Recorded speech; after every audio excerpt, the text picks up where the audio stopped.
What it do, everybody, man.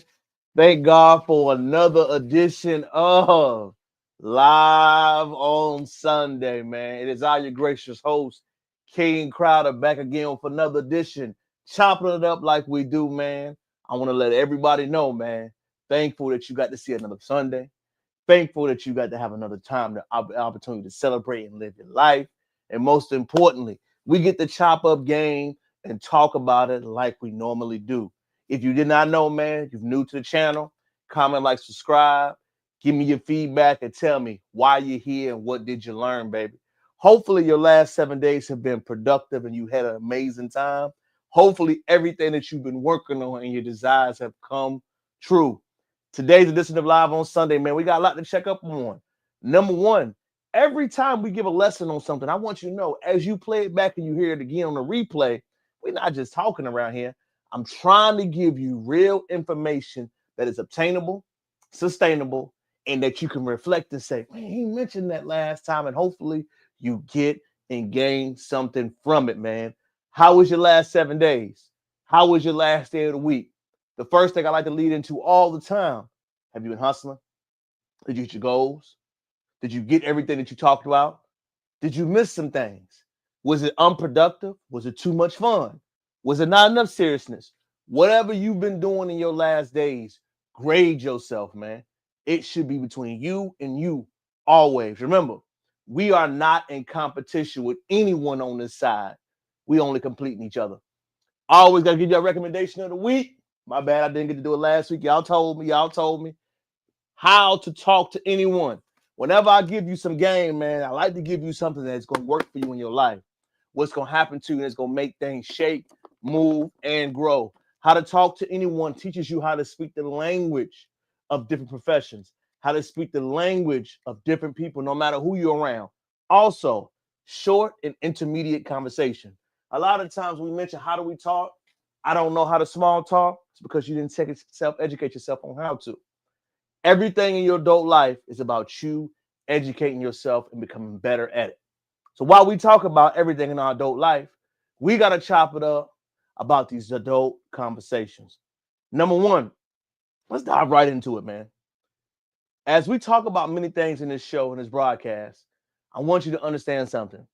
When we speak about something, man, I'm not just talking just to hear myself talk a lot, right? I'm doing this because, number one, I enjoy spreading information. I enjoy giving feedback. I enjoy chopping it up with my people, and I enjoy teaching y'all in a variety of ways. The number one thing I want you to teach on today's broadcast, we're going to dive into first, man. Whenever you don't take politics and real things in life seriously, it'll hit you in your face before you know it. And a lot of times when we hear people speak, we don't take it as law. I always watch what a man say, observe what his actions, and see if he lives up to it. And now my first thing we want to chop it up to, I want to give my feedback around it. Remember, always pay attention to what you see and happen around you. Be aware of your surroundings. Whenever you walk inside of a building, look to your left and look to your right. Scope out who's around there, because laws, infrastructure, and things change. So pay attention to our first video of this evening, man. It's going to come to you from the nation's capital of DC. The video breaks down what we see about cracking down on people and what we see happen in real life. Pay attention. Oh!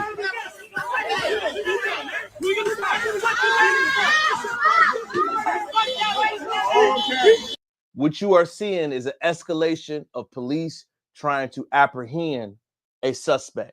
But I want you to think about it. Where was the conversation? Where was the discourse? Where was the dialogue? Don't spray him. Don't spray him. Don't spray him. Oh! What the fuck? What the?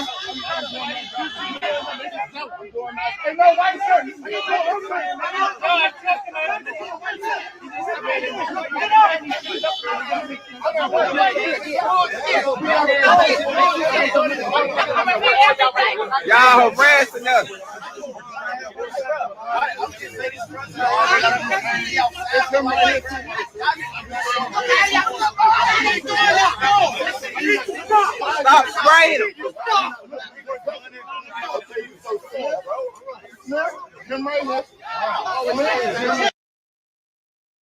What you are seeing in this video, if you don't know, y'all, is something that is happening in real time that I believe we have not discussed.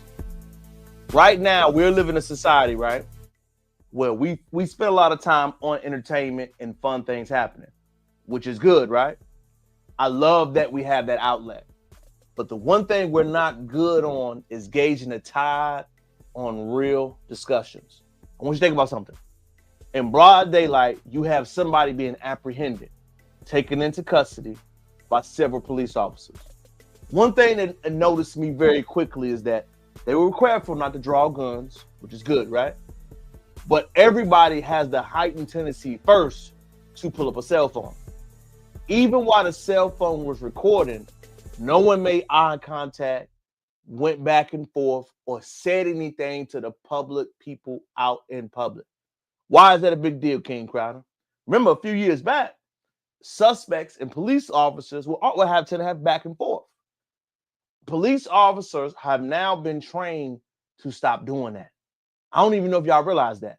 Once the suspect said something to them, the police officers never engaged, they never responded, and they made sure to apprehend the suspect with his hands and his feet. Why is that a big deal? What they're trying to do is remove you immediately before anybody else can escalate the situation. Remember, this is in D.C. Why is this important? Remember, 4 weeks ago, the police captain in D.C. was accused of juking the numbers. Shout out to The Wire. So you have a police captain modifying the numbers. You have police officers apprehending, chaining, and arresting suspect on site. What you are seeing right now is an exercise in the new police style of justice. What we've had in the past 7 years, I think people haven't realized, we've had more protests, we've had more things going on, we have been more politically active. In this administration that Donald Trump is approaching towards, they are trying to figure out a way to squash it more faster. They don't care if you have your phone. They don't care if this innocent is public or people can well see it. What they are doing is that they are training you to immediately, once you see a police arrest, surround the suspect, get him on the ground, remove him quickly. Let's pay attention. Surround the suspect, put him on the ground, and remove him quickly. As we see these new police tactics form and start to unionize, right? We're starting to see them all across the country. Remember, they are first trying this in D.C. It's going to branch out globally to nationally to the rest of the states in the United States, right? But as we see it being broadcast and going out more, what you must ask yourself is, why do we see it happen in a place like D.C. first? Remember, D.C. is not a state. They live strictly under federal law. How do you know all this information, King Crowder? I lived in D.C. from 15 to 17. I think it was 15 to 18, right? Beautiful city. But the city is strictly on the federal guidelines. They are not an active state that can vote or have a vote in the election cycle of the United States. So when it comes to enacting laws, doing things, testing out the water, that is a perfect launch point for and to make things happen. They're patrolling neighborhoods, they're removing graffiti, and they're using things at the National Guard's request of the President of the United States. Man, you saying all this stuff, why does it matter? It matters because of this. This is going to spread. Pay attention. This activity of apprehending suspect, removing people, pressuring people, is going to spread and go everywhere. Just like we've seen the ICE raids, we're going to start to see this practice escalate and need more. The reason why? We do have an inflation issue, right? There's two ways to stimulate an economy: war, prison labor, or free industrial complex. War, prison labor, or free goods or services. That's what we know. To remove this thing and to make things happen, you are seeing the spark plug of the situation. Black men in DC, Southeast, Northwest, protect yourself. This is not the time to say I'm not interested in politics. Politics is war without violence. Politics is war without violence. Please pay attention. Please make sure all your paperwork information is up to date. Please make sure everything is on point and handled. Please do whatever you can to ensure it is all up to date and handled. The story of DC is a scary one, but I want people to understand it's not the only time we're going to see it. It's not the first, it's not the last, and it's something we're going to continue to see in the future over and over again. DC, protect yourselves. Do whatever you can. Keep your head down. And number two, do not try to complain to them, man. Please, I want y'all to be out there. Stay safe, family. But I want y'all to know, man, it is real thing going on right now in the Queen City. Next, comment, share, like, subscribe to the channel, man. Comment, like, share, subscribe. Our next video, man, I want everybody to understand something. When you at work, these people are not your friends. When you are at work, your co-workers are not your friends. Never get this confused. I run into it all the time. Work is a place you do as a means to make a living. Work is in a social environment. It is in a social club. Those are not your friendly people that you need to know anything personally about. Keep work in a work position. Outside of work, that's where you have your friends, people you make friends with, your loved ones, people you chop it up with. But while you're in the work environment, never get it confused. Because the people that's beside you, ahead of you, are working in different angles and have strong or serious feelings about you. King Crowder is going to break down a real life example of how subtleness is introduced out, especially inside the workplace. Fair use. Fair use. Pay attention, people. Pay attention. It's just part of it. You know, there's entertainers and there's competitors, and I totally understand that. And my job is to compete, and that's what I'm focused on doing. Of course, we're doing this mid-game, but it's just part of it. You know, there's entertainers. And it's just part of it. You know, there's Pay attention, y'all. Pay attention. It's just part of it. You know, there's entertainers and there's competitors, and I totally understand that. And my job is to compete, and that's what I'm focused on doing. Of course, we're doing this mid-game, but you know, it's something that I'll get used to, and just want to be the best team that I can and create an environment where we can all go do our. One more part time. of it. You know, there's entertainers and there's competitors, and I totally understand that. And my job is to compete, and that's what I'm focused on doing. Of course, we're doing this mid-game, but you know, it's something that I'll get used to, and just want to be the best team that I can and create an environment where we can all go do our best work. That's all we want to do. It's just part of it. Bro, what did you just say? Did you really say that there's a difference between entertainers and competitors? Dylan Gabriel, y'all in the quarterback competition. Are you really trying to undermine and say Sheduer ain't ready? Are you trying to say that he's a sideshow and you the one that's actually putting in the work and prepared? That comment you said was some hating shit, dog. Let me explain this why it was. Everybody is in the opinion business. Let me say it again. Everybody is in the opinion business. Your profession is entertainment. Your profession as a football, basketball, baseball player is entertainment. When you made that shot saying you're in a competitor and you don't entertain, what are you trying to say, bro? Who are you talking about? Who doesn't entertain? Who doesn't compete where you are? Are you trying to say that when you say that notion, number one, right? You have to be assuming that some person isn't competing. So who are you talking about on your team that's not competing? Who? We all know who, bro. He tried to backtrack, and of course, I wasn't talking about Sheduer. Then who the fuck was you talking about? Who? That was some shade, bro. That was some shade because you are not getting the love, the respect, or admiration you wish you would have felt. The reason why we all know it's some shade, we forgot where you came. You came from Oregon, bro. We remember what your whole head coach said, right? I remember it. Everybody else remembers it. We're playing for clicks. They're playing for this. We compete. We did this. That's what your coach said. Is that how your feelings truly feel? When people hate, when people got something to say, When people have built up animosity, y'all, just be quiet and just listen. They will tell on themselves.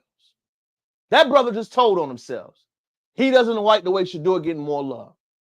He doesn't like the way Sheduer is getting more admiration and respect. He does not like that he is not talked about and exposed the same. He does not like the head waves. He's side-eyeing the talent, and he thinks he doesn't deserve it. That's what Dylan Gabriel really said. That's what he really meant. When people sober, I want you to remember something, y'all. It's 2 people that speak the truth. 3 people. You ready? Kids, drunk people, angry people. And Dylan Gabriel was angry right there. You spoke the truth, dog. I don't compete. I don't entertain. I just go out there and throw the football around. I don't do this. I don't do that. I have a certain standard I live by. Okay. Congratulations. Congratulations, bro. But that's not how everybody else got to live. And for you to make a comment like that, for you to have that energy in mid-game, you bothered by that man. And guess what? Hating is something that is a part of the game. I get it. I ain't mad at it. Haters make you better. On for real. But Dylan Gabriel, you got to understand, are you really competing for something? We know you know your place on the draft board. We know how the Browns got you. But do you feel the pressure? Because have you ever been that guy? How disrespectful you were. Have you ever been that guy? Do you think you'll ever be that guy? Or do you think you're on borrowed time? Lesson for everybody else. I don't know what I just did right there. My bad. You do not have friends at the workplace, people. These people are against you. Don't ever forget it. Dylan Gabriel threw that shade because he knew Sheduer was going to hit it. Dylan Gabriel felt some type of way because he knew Sheduer was doing better than him. Dylan Gabriel know what he's talking about because he feels it. You ain't got to lie to me, bro. You ain't got to say nothing slick to me, bro. We know what time it is. We know what everybody feeling. We know what's going on. We got eyes. I can see who moving tracks. I can see who moving and grooving. We can see. Can't you? That's all I'm saying, fam. Thank you, Miss Melissa. I'm going to listen to you always. Next up, you know, man, listening to people on the internet, man, is truly an amazing thing, right? But I will say something. There was an actual conversation being made this week. I'm going to play it for y'all, man. Ladies, men have spoken. They have. The dating classes, the single mixers, any event like that, it's going to be hard to get fellas to come out for, man. I'm serious. Fellas have spoken so tremendously that I want to give a breakdown. If you didn't know, shout out to Texas. Dallas, Fort Worth had a mixer this weekend. There was a lot of angry ladies being there. I'm going to give you the ladies' response, then the fellas' response, and then I'm going to dive to you and give you the rest of the response. Fair use. Fair use. Shout out to this creator. I don't know who she is, but I definitely wanted to hear her take and her response to it because I believe it's always important to have firsthand, complete knowledge. Pay attention, y'all. Singles mixer, it was a fail. Y'all do not have to go. I went, so y'all didn't have to go. It was all females in there. When I say it was all females in there, I posted my video around like 8:30, and it was not a lot of people in there. Around 9 o'clock, it got packed. Like, it got packed full of women. It was like 10 men in there. 10. And like half of them was with their girlfriends. I was like, did they not see the memo? Like, the memo, like, what's going on? Oh my God. And it was a $20 hookah. The hookah was $20 and then it was $10 for gratuity. Like, why they just didn't put $30 on the flyer? I was super blue about that. And then it was just like the girls told me. But I was optimistic because Seek normally has men in there. I ran into Brandon from Dallas. He ended up coming and he was like, I tried to tell the guys. And the girls were looking good. Don't get me wrong. Y'all came in there stepping. Y'all came in there with that ish on. And I absolutely love that for y'all because y'all really looked good. But like, ooh, I don't know. Y'all don't have to go. I'm not going back. I'll be back on a random day. Go on a Sunday. When the game is on, the guys be in there. But at that singles mixer, 0 out of 10. 0 out of 10. That was the ladies' response for the singles mixer that happened in Dallas, Texas. What I'm going to give to you is the fellas of Dallas, Texas speaking on it. Then I'll give my take on it, man. So mixers that are happening, trying to infuse relationship. Let's hear both sides. The reason why men are going to singles mixers, especially in Dallas, it's not a prize to win a bill. It's not a prize to win a bill. I want y'all to know the second you go to these singles events and you're in there and there's a mutual meetup, after that mutual meetup, there's nothing, it goes back to regular. It still goes back to you pay for it and you hope that she reciprocates. It still goes back to she's dating and she went to an event to find men to date. And then when she leaves here, she probably has other pursuers or some type of, like, if I found her attractive, then most likely somebody else found her attractive. I'm not the only genius in the city. So if I went up to her and I said, oh, you're pretty, I want to take you out. How many other times this week am I going to have to worry about that? Because not only is she just an attractive woman, she's an attractive woman that's getting out looking to be in mixers and stuff like that. Like, what? Like, what? I like you and I want to build with you, but you've made it to the point where you've got so many options or you've got so many opportunities to go on dates. I'd be like, I don't want to date no girl. I don't want to date no woman that's on 4 dates a week while I'll only get one of them with her. I don't.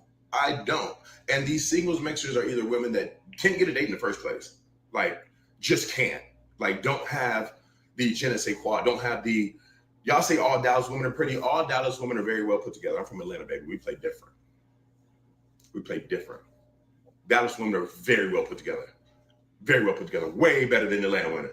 But if we're talking about just like physical attraction, don't even play with it. Dallas women are put together very well. Very well. But this idea that there's just tens walking around Dallas, I know it's not. And I'm not comparing it to myself. I'm comparing it just to general knowledge. But I will say, men are not going to these singles events because nobody's in a rush to pick up a bill. I walk you out of there. We have a great night. Next thing you know, the very next day, I got a good morning test. I got to do all. I'm much rather. I'm a man. I'm a hunter-gatherer. I'd rather catch in the wild. Yeah, catch me in some mossy oak or something. Man, let me cook on this subject for a moment. You know what the main problem is that you see, especially if people talk about dating? The illusion of options. That's the number one issue everybody has to deal with. Everybody always says, right, I have options. I can date. I have men that are interested. You only have one real, maybe 2 serial options every time. An option is someone that will put themselves in an uncomfortable situation that will help you in a time of need. If only time I can call you and benefit you is when I'm getting something or you're getting something, it's not an option. For example, the tire example I love to give. If I'm in an emergency and I have a tire flat and it's at an uncomfortable time of night, how many of your friends will break their tire to the bed to go help you? Think about that for a second. Your tire blows flat. I'm in Houston, 610. How many people will stop what they're doing to make sure they can come and get you when your tire is bad? Think about that for a second. Your tire goes flat. How many people will break their rest to come and check on you, come and get you, or help you during a time of emergency? Number 2, the whole dating thing for guys is bad right now. Guys are telling you over and over and over again that dating is exhausting. What do they mean by dating is exhausting? There is a messaging problem, right? The message is you have to do this, you have to have that, you have to have this just to date, right? Dudes understand it. But like the brother said, I'm dating you and it's a bill being required. So every time I go out, every time I do something, there is a requirement of me to spend before anything else is settled. Just think about it. I have to spend, I have to do multiple amount of things to entertain you while you're entertaining other people. And a final and most roughest part that most of these dating things, that women-led things don't understand anymore, Guys are not showing up to women-led events, man. People don't want to say this. Since the Kevin Samuels era has been over, it's been real, bro. We're having one in Houston, right? And, you know, I have people mention things all the time. The moment you say mixer, dating, guys just don't want to go. And it's kind of crazy because we have a men's event, man. I get fellas to come out 15 to 30 at a time. But when you tell fellas they show up for a mixer or dating, the answer is automatically no. I don't know how you can swing that pendulum back and get it a little even. I think it's unfixable right now. And it's scary because I don't know how you could change it back for the future. Because guys are being openly saying, yo, I don't feel reciprocated. I don't feel like the love is mutual. I feel like I go and I have to pay for something. So now guys are in that mindset that I have to pay for something. I'm good. So now, as we age, we all do naturally, right? Where do you go from here? Most men are choosing to just be by themselves, man. As scary as it is to say, they're just choosing not to do it. I don't know how it can be. I mean, I know how it can be corrected. It could be corrected if more men that have a tap on men culture did singles event and allow men to have more access and ways to it. I think that's one way. Also, number two, organically, we must change. Those are the only way we're going to get things to hit off like that. Forcing relationship, forcing singles, saying ladies going to come out looking good. Men don't care about that. They generally don't. They don't. And it is being shown in every single city. And it's like they keep hitting their head on the goalpost. We keep knocking our minds saying, why won't they? I'm telling y'all, man, men are openly saying, not publicly, but they're openly saying among each other, I'm not doing it anymore. And I don't think most ladies understand something. Let me say something. Kevin Samuels is a guy that we all know. There's a CGA out there. There's Alpha Male Strategies. There's multiple guys that are in the dating realm that are telling guys, don't go. Don't date this. Don't do this. Don't do that whole method that you think it used to be.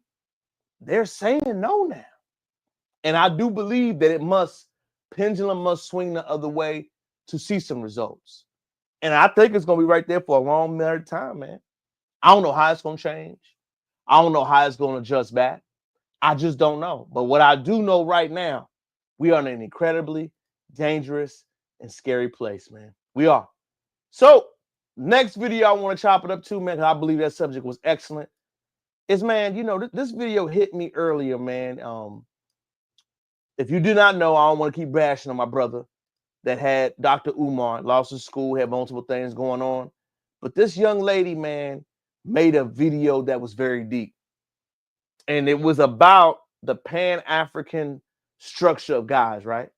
And the reason why I think the Pan-African thing really fell off is really summarized in this video. I'm going to let the video play, come back and give you my feedback on the back end. But I believe this is why the movement is done. I don't think it'll ever be recovered. Fair use, YouTube. Fair use. Did y'all notice? And it's like, it took me a while to figure it out. They call them hoteps. All of these brothers, these so-called conscious brothers, these so-called smart brothers, these revolutionary type brothers, and there's nothing wrong with having that mindset. None of them are working. Most of them, they are just all talk and no bark. And I'm starting to realize that. Or they're going to use their competence to try to bamboozle and manipulate the people. I have been friends with black men that are extremely revolutionary and they don't have a job and they don't plan on getting no business about their motherfucking self. That's one thing I'm noticing. So let me get this straight. You can sit here and you can preach about white supremacy. You can preach about systemic racism and you can preach about all of these things. But for some reason, you don't want to take the necessary steps there are to take to actually benefit the black community or actually put something back into your community or put something back into your fucking household. I'm gonna tell y'all right now, okay? If you see a brother with them colors, And y'all know what I'm talking about. Y'all know what I'm talking about. Them red, black, and green colors. Or anything that resembles Pan-Africanism, run. I hate to say that because I know all brothers are not like that.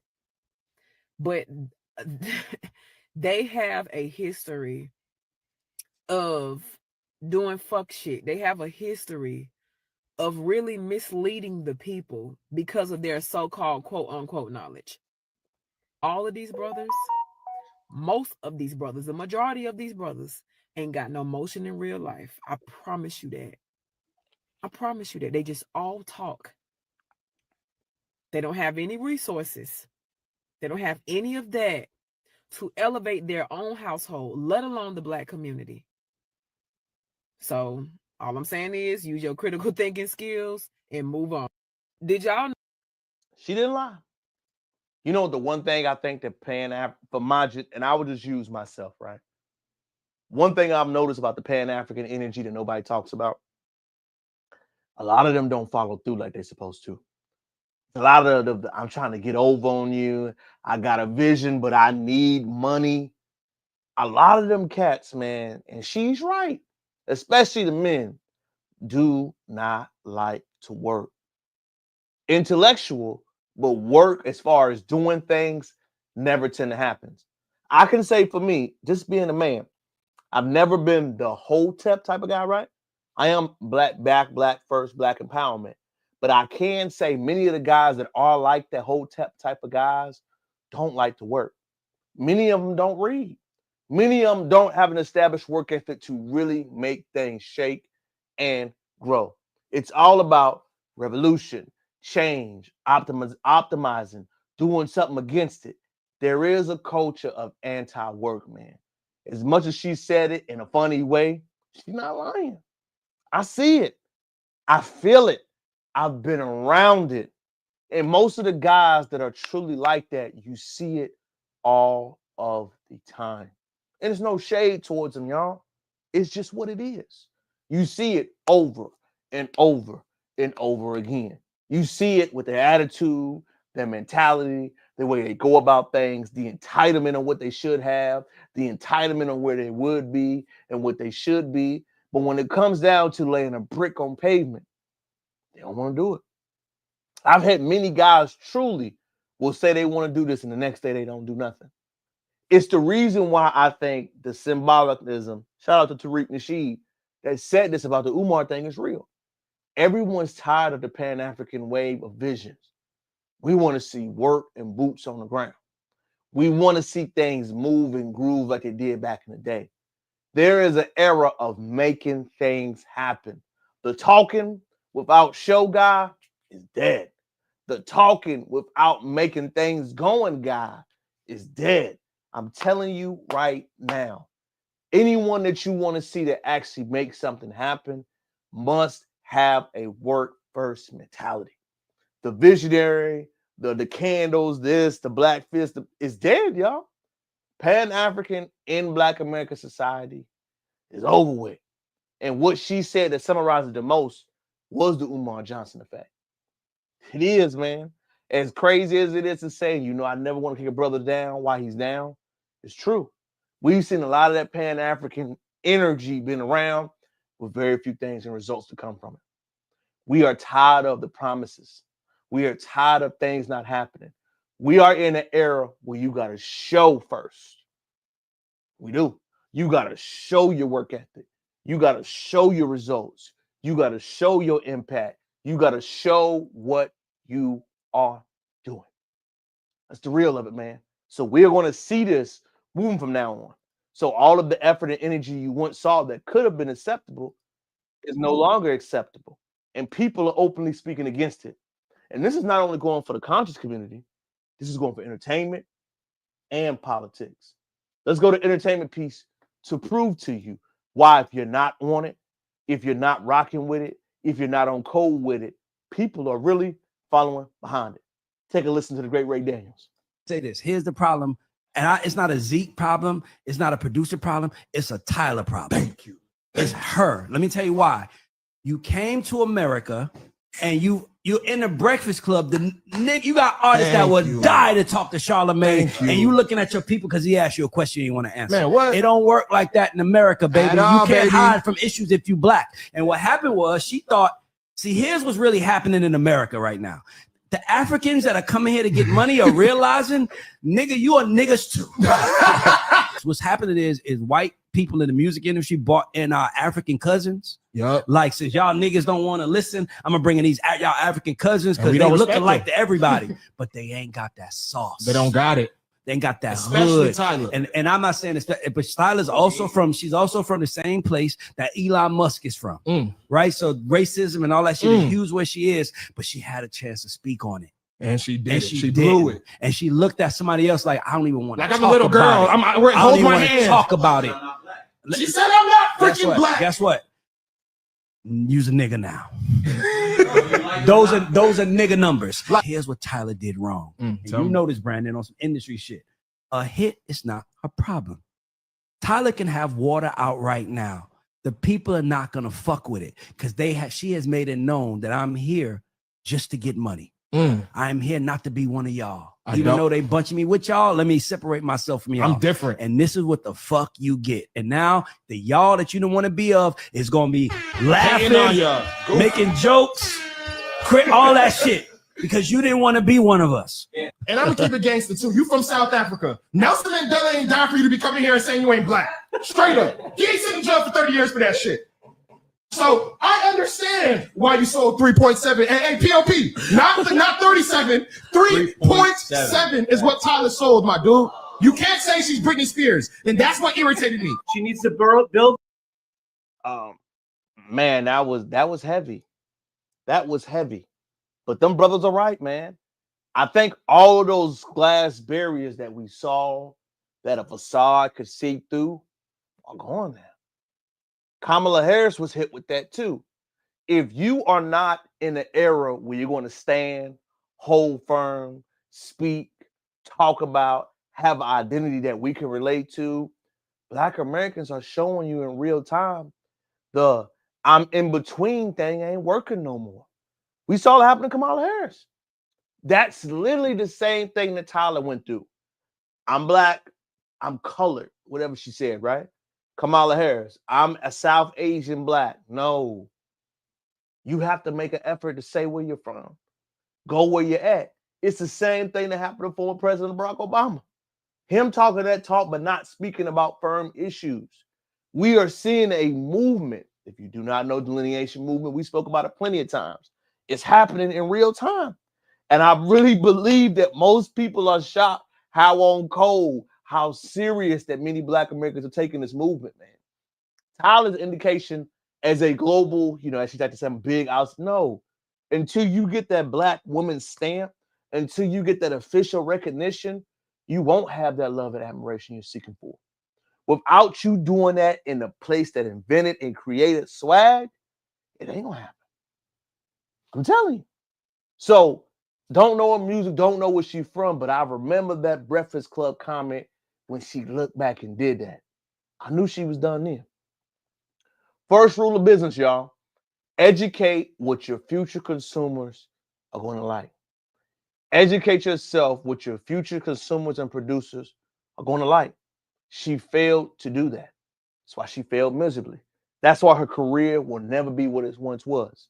Right now in America, if you are playing a mulatto, I'm not black, I'm OJ card, career is donezo. Your appearance is donezo. The way you're going to be viewed is donezo. And it's not me saying it, y'all. Watch the people. Listen to what they're saying. Watch their reaction. See how they're handling things. It is a new day now. It's a famous book I want everybody to read. It always speaks about updating your files or updating your information. Who moved my cheese? You got to smell the cheese. You got to touch the cheese. You got to feel the cheese.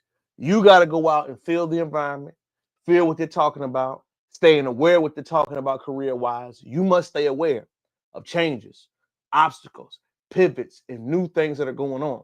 That's what we're seeing happening in Black American culture. So if you're playing that middle card, if you're playing it, I'm different, I'm this card, you are officially donezo. You done so. Remember, people are showing you in real time how they truly feel, what they truly think, how they truly organize, how they truly feel. The expression of how they should go is in real time.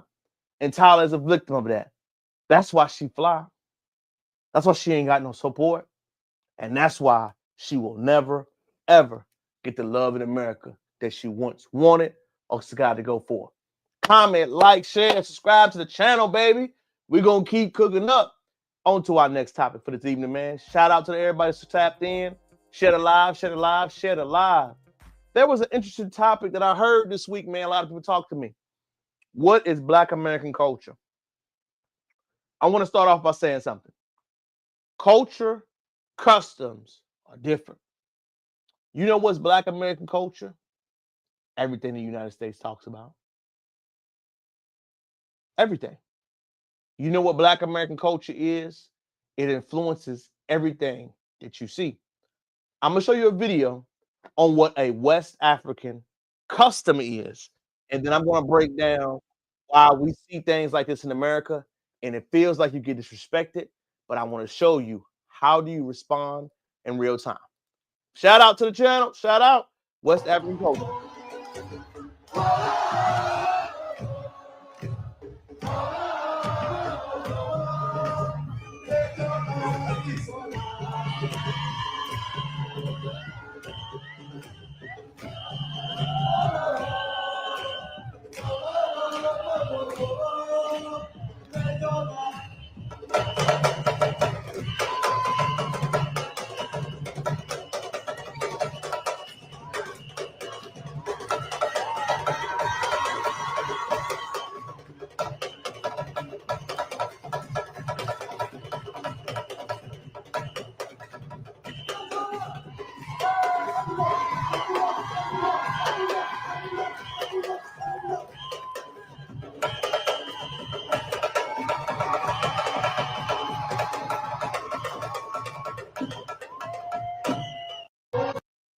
Shout out to them, y'all, for having their own version of customs they do.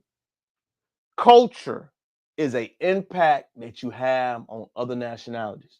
It has something to do with cuisines, things you do on a regular basis. Matter of fact, let me break it down with a Google search. I want y'all to see it. I think it'll be better as we go into our meaning, right? All right. Pay attention. Classes in session, baby. Culture is the art of manifesting human intellect repeated. It is the customs, art, social institution, achievement of a particular nation or social group of people. Cultures vary, we know that, but it means context, the way of life, arts, and how things are living. Let's cook. Let's cook. Black American culture, our family reunions, speaking when you enter a room, cuisines, checking on family, loving in on families, holidays. Yes, holidays, unions, having a conversation, love letters, sneaker culture, haircut, style, preference, music, art, and cuisines. That is a lot of Black American culture. I don't even have to dive into the colleges, the HBCUs, the fraternity experiences, the social code and equity, the spirit of resistance, the spirit of consciousness. Culture is not your language. It's not. That is a custom. Customs are things that you do repeatedly over time that set you that we don't know that you have to break down to us, right? Those are customs. Customs are like how Japanese samurai, right? That's a custom unique to that area. What we forget is that culture is something that is extremely influential to other groups. When you talk about the most cultured group in America, as we talk about American culture, that is the negative side, it's all Black Americans. I know we forget it a lot. I know we try to gloss over it. But when you think of Americans, sports, intellect, food, cuisines, life, anything in motion, you have to think of a Black person first. You get what I'm saying? Forget the institutions and things we may see. But when you talk about the culture, the impact when you go into each city, impact when you go into each dress ways, that's Black American culture. And it's kind of funny, it's not given to them based on that uniqueness. Follow me. New York City, when you mention Harlem, that was a Black American hub. New Orleans, when you mention New Orleans, Louisiana, and the drums and the music, that is a Black American hub. Houston, when you mention the slab culture, that is a Black American hub. The West Coast, when you mention the car driver, the gangbanging, all that stuff, that's all Black American. All of it. The South, when you mention the cuisines, the cultural, the Southern appeal, the Southern hospitality, that is primarily focused on Black American culture. Even though we don't look at it like this, right? The Americas have a lot of different countries inside of it. Black Americans from each state has their own cultural reference for things they do. You cannot tell me New York and Florida are in the same country. Florida and Wyoming are in the same country. Connecticut and North Carolina are in the same country. New York and Texas are the same country. They're different. We have so many unique cultural customs in America. Cultures in America. It needs to be broken down and studied. Every city that you go into, music, lyricism, art, family, that is centered around Black American culture is extremely unique. And I know we are only 43% of the 43 million in the population of people, right? Which we are. Do you know how unique that is to have people that brain drain, create, and do things new and different out of the norm? Every time we mention those type of things that happen in Black American society, most people don't understand the grasp of it. Most people don't understand the uniqueness and how things happen of it. They just think Black American culture, propaganda is what I see, that's what I think, and that's what I must go through at it. No. What you must see and go through is that this is what real reality of real things that happen and grow over time. That's it, baby. Black American culture is meant to be that way, seen that way, discussed that way, learn that way. That's the reality of it. So as you continue to go around your day, your mindset, what you're thinking of, what you're teaching, that's what I want you to focus on. The cultural impact and cultural withstanding of what you see. The culture is that. That's the culture. That is the culture. Heavily sent, heavily going, heavily grown. That's it, man. Black Americans are the culture of the world. We influence the world. We influence the globe. We influence everybody. Everybody. And I swear, I'm willing to die on that hill. I'm willing to believe in that hill. And I'm willing to champion why it is so important. Share it live. Thank y'all for tuning in with me, man. Thank God. Hit the subscribe, comment button, man. We going in heavy. Next subject, man. It's crazy. But I want to share, read stuff like I always do. Tech jobs say goodbye to 165,000 coder positions. The workers are seeking positions at Chipotle. Let me read that again. Goodbye to student coders. They are seeking work because Amazon, Microsoft are embracing AI and removing what it takes to graduate. They are really struggling to land tech jobs. I want everybody to know something. These companies do not care. From making $165,000 a year coding to now AI is taking your job, just the first wave, y'all. Remember when the tech bros were safe and they made great money? They were. But the tech jobs now, AI now, any of those professions, y'all, that are researched by yourself that can be automated, you're in trouble. Think about this for a second. Amazon, Microsoft are already laying off people. They're already saying, nah, we don't need you no more. We're going to go over this computer system and how it codes and they'll figure it out. We're going to lay off you because remember, there's two ways to go profit. Reduce expenses, increase wages. Reduce raises. So I'm going to reduce my wage and expenditures by cutting you off and laying you off. Why is this article not in Nationwide News? I remember not even a few years ago, the tech bros were the safest jobs you could ever have. Tech bros were on that wave saying, hey, this is where we at, y'all. This is what we got going on. This is how serious the field and profession is. Tech bros are going to be safe no matter what. No matter what you think. No matter what you say. No matter how you feel. I'm letting y'all know. Tech bros are never going to come back. The tech bro movement is done. Unless you're doing something where it's going to be something that is more modified or personalized that can't be just coded over time where it's monotonous, it's over with. Unless you're in management, sales, or something that's interpersonal, anything that your job can be subbed out that is done over time, it's going to be faded away, man. It's a scary time. And it's scary because we're not talking about it. Nobody has a plan on how to stop it or supplement it. But hearing that people that were making $160,000 a year lose their job and they're going to seek work at Chipotle, doing what? You ain't making $165,000 at Chipotle. Where's that money going to go? Oh, it's going to go back into the higher ups. The lower people aren't going to have a job. The other people that got raises aren't going to have a job. It's scary times that we in, man. It is scary freaking times. Next. Tech bros got laid off. Did y'all see what TK and Rondo #9 time numbers to get reviewed this year? I wrote them down.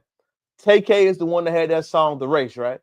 I'm a happy gun, I'm going to get the race. Free pimp. You know, that song that was popping around 2017. Look at this, y'all. This brother's set to be released in 2099. Rondo #9, the gangster out of Chicago, is set to be released in 2054.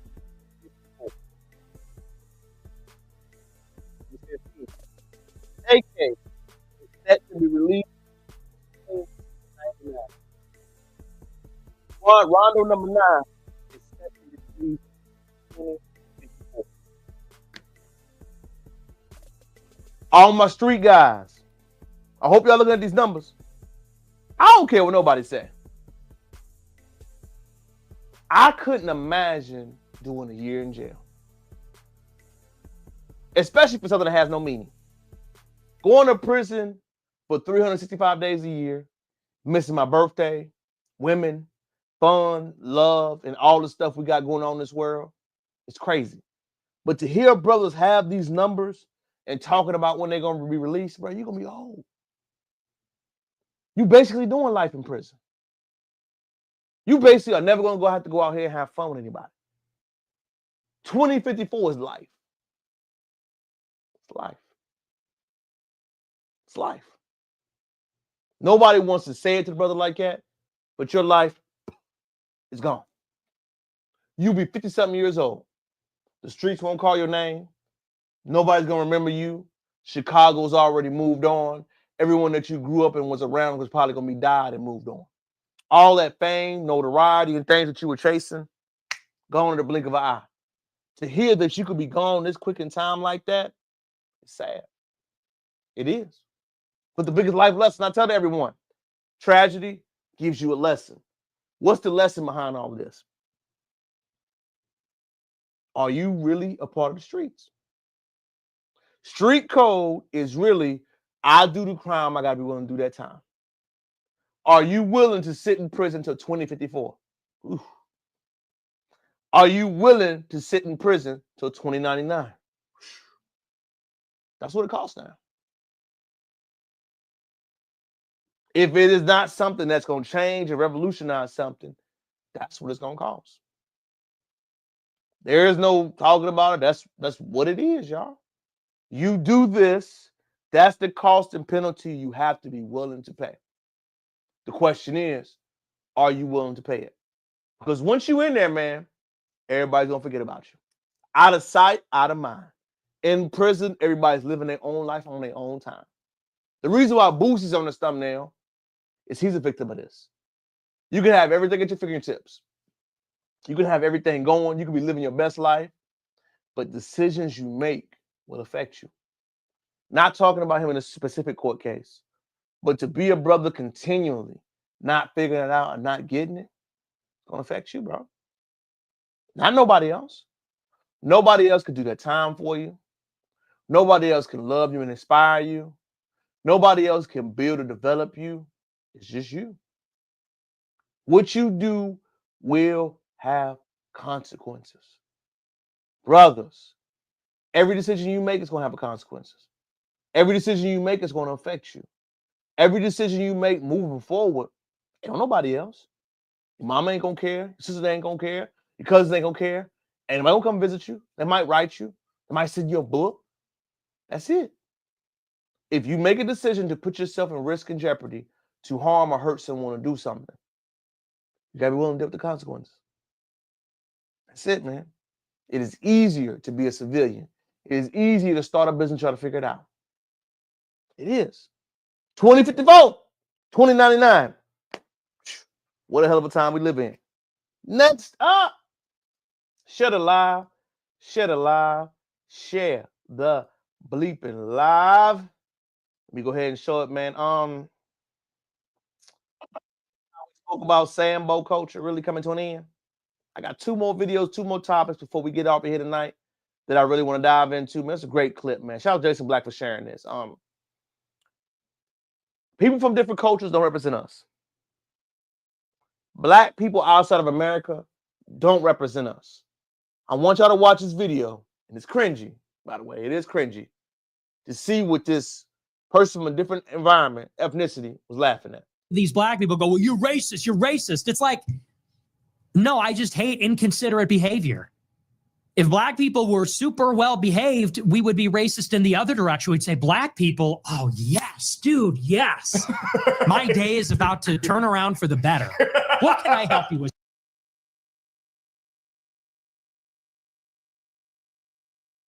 What is he laughing at?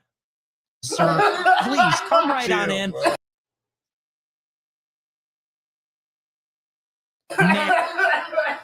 Why is he this good? Brother with the dreads looking at him like, man, I know something wrong with Buddy. Oh my God, bro. Oh my God, bro. Hey, Nick crazy for real, bro. Why you enjoy that so much? Hey, bro. Nah, I ain't gonna lie, he had crazy, some points. Bro. I won't lie, he made a lot of valid points. Nigga's crazy. What valid points did he make? Crazy, bro. Oh my gosh. Ooh, I gotta see the comments after this. Somebody telling me what I consider as well-behaved has a valid point? What? Let's listen to that one more time before I cook it. I'm gonna let it play, then I want y'all to, before I go into it. People go, and these black people go, well, you're racist, you're racist. It's like, no, I just hate inconsiderate behavior. You hate inconsiderate behavior, but you're publicly speaking on what you think a behavior should be. That's considerate, right? If black people were super well behaved, we would be. You have to be well behaved enough that I think it's super well behaved or it's bad. Be racist in the other direction. We'd say, black people, oh, yes, dude, yes. My day. If you don't know who that guy is, man, definitely a white nationalist, Nick Fuentes, right? And his last name is Fuentes. I know most people don't bring that up, but I do think that's funny because his parents are Latino, got to be, right? But I always give someone a side eye when you make a comment on how you think someone else should behave. When you put your morals on me, when I put my standard of beliefs on how you should act and you should go about things, red flag. If I go around telling people what I think you need to act like, step back from that person. Step back from them. They're dangerous. I'm telling you what is acceptable from my lens. If you don't live up to what I think is acceptable through my lens, you're not doing it well enough. Through my lens, you are not acting the way a black person should act. You should be acting the way I think you should be acting. You should be managing the way I think you should be managing. If you don't, you're not a good one. You're not somebody that's making things happen. You're not. So my standard of belief is a standard. Isn't that crazy to already say my standard of belief on another group of people is a standard? Ignoring what they do and ignoring their beliefs or customs, that damn simply sounds a little bit racist. I'm going to ignore what you go through, your standard of beliefs or cause. You have to go by what I believe. What I say is law. What I think should be said. No, brother. It's not how that works. Because in real life, you get punched in the face, dog. If Buddy was to talk crazy like this, greasy like this, and tell me what he should think, a squabble up would happen. In Man Law 101, if you publicly went out and crashed out and said what you said and made those open comments like you said, it would be a fade. Nick Fuentes would get punched in the mouth. I know he don't want to hear it. It's the truth, bro. Not going at you saying as a man, but as a man, if you go into that contact face to face and I say how you should act or what you should think or you are not well behaved, that's a fade that's potentially going to happen. It's truth. It's truth. And for the guy, not even getting on him, man. The guy laughing at that video, bro, that's y'all man. He wouldn't be my man. Nothing about that was funny. Nothing about that was laughable. Nothing about that should be anything but cringy, bro. Straight up. Straight up. My next to last topic for the night, man. Thank y'all for chiming in with me on Live on Sunday, man. I enjoyed this, man. You know, it's something I love doing, especially giving back and having a conversation for the people, man. Y'all, can I say something good about hip-hop for a second? 2025 hip-hop. Since Kendrick and Drake have had their battle and there's been a cultural reset, the music that's come out has been solid. 2025 music-wise, people in the game has been solid. Tory Lanez, the Clips, every artist, Gunna that has dropped this year has been a good project.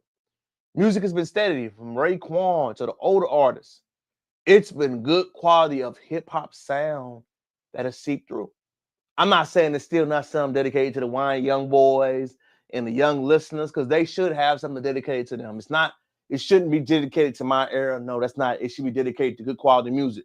But I want to shout out to hip hop for making that step in progress by showing that. I've noticed it. I've noticed the music quality has jumped up exponentially. I've noticed that music right now has been good, from the Key Glock to the Tory Lanez to the Gunners to the YBs to the Tyler the Creator to the Metro Boomin. And man, it's been some good quality sound going on right now.